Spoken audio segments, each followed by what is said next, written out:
January 5th, 2024, 5:06 p.m. Alaska Airlines Flight 1282 takes off from Portland International. On board are 171 passengers and 6 crew members. It is a routine climb. The plane is a brand new Boeing 737 MAX 9. It has been in service for only 8 weeks. It still has that new plane smell. At 16,000 feet, chaos erupts. A violent decompression rocks the fuselage. Row 26, Seat A. Where there was once a window, there is now a gaping hole to the freezing night sky. The force is so violent it rips the headrests off the seats. It sucks the shirt off a teenage boy's back. Phones, toys, and debris are sucked out into the void. Inside the cockpit, the door blows open. The pilots can't hear air traffic control over the roaring wind. They are flying blind on a plane that is physically coming apart. Miraculously, they landed. No one died. But when the NTSB investigators arrived, they found something terrifying. They recovered the door plug in a backyard in Portland. They examined the fuselage. The door plug is held in place by 4 critical bolts. 4 bolts that prevent the door from sliding up and flying off. The investigators looked for the sheared metal. They looked for signs that the bolts had snapped under pressure. But there were no sheared bolts. There were no damaged threads. The bolts were never there. The plane left the Boeing factory in Renton, Washington, without the most basic safety hardware. It wasn't a design flaw. It wasn't a software glitch. It was a company that simply forgot to finish building the plane. While the 737 fleet was grounded on Earth, Boeing was facing a different kind of nightmare 250 miles above the planet. For decades, Boeing was the undisputed king of aerospace. They built the B-17. They built the Saturn V that took Armstrong to the moon. When NASA needed a taxi to the International Space Station, they gave Boeing $4.2 billion to build the Starliner. They also gave a smaller contract to a startup called SpaceX. SpaceX built the Dragon. It has been flying astronauts safely for years. Boeing? Boeing was years behind schedule and billions over budget. June 5th, 2024. Starliner finally launches with a crew. Butch Wilmore and Sonny Williams, 2 veteran NASA commanders. It was supposed to be an 8-day victory lap, a proof of concept. But as they approached the station, the thrusters began to fail. Helium leaks, the lifeblood of the propulsion system, sprung up like holes in a sinking ship. 5 thrusters went dead. The docking was a white-knuckle operation. Now the capsule is docked, but NASA engineers are looking at the data and they are terrified. If they undock, will the thrusters work for re-entry, or will the capsule burn up in the atmosphere? NASA made the call. The Starliner is unsafe to bring humans home. It will return empty. Butch and Sonny are stranded until 2025. And who is coming to rescue them? SpaceX. The humiliating reality is this: the company that conquered the moon now needs an Uber ride from Elon Musk to get its people home. This is not just a technical failure, it is the end of an era. To understand how a company forgets to bolt a door shut or traps astronauts in space, we have to travel back in time. The year is 1997. The scene of the crime? Boeing was an engineering marvel, a company run by engineers for engineers.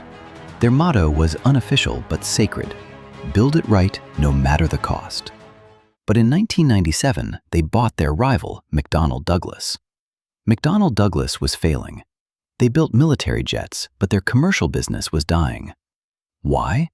Because they were run by accountants who cut corners. But in the twist of fate that business schools still study today, the failing company took over the successful one. Harry Stonecipher, the CEO of McDonnell Douglas, became the president of Boeing. He famously said, "When people say I changed the culture of Boeing, that was the intent. So it's run like a business rather than a great engineering firm."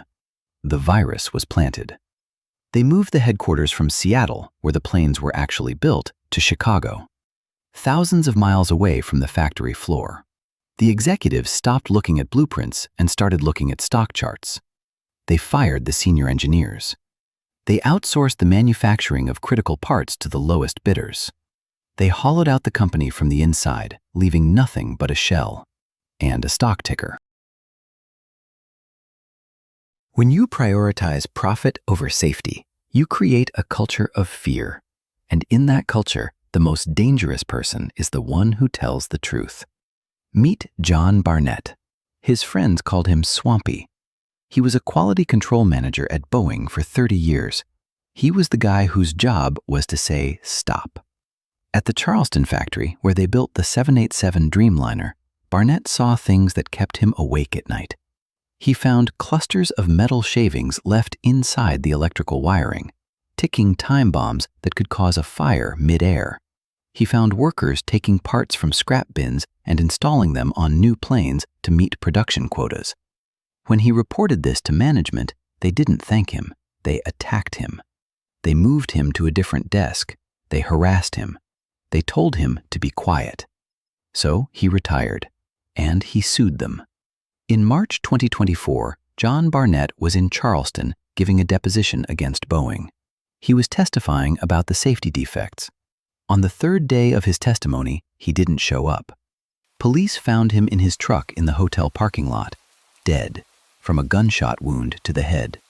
The coroner ruled it a suicide, but Barnett had told a close family friend weeks earlier, "If anything happens to me, it's not suicide."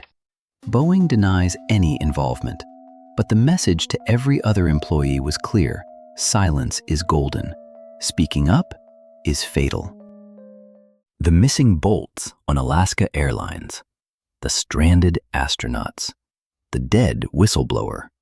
These are symptoms, but the disease has already killed. October 2018, Lion Air Flight 610. March 2019, Ethiopian Airlines Flight 302. Two brand new 737 MAX 8 planes. Two nosedives straight into the ground. 346 people gone. Why did they die? Because Boeing wanted to compete with the Airbus A320neo. They put bigger engines on an old airframe, but the engines made the plane unstable. It wanted to pitch up.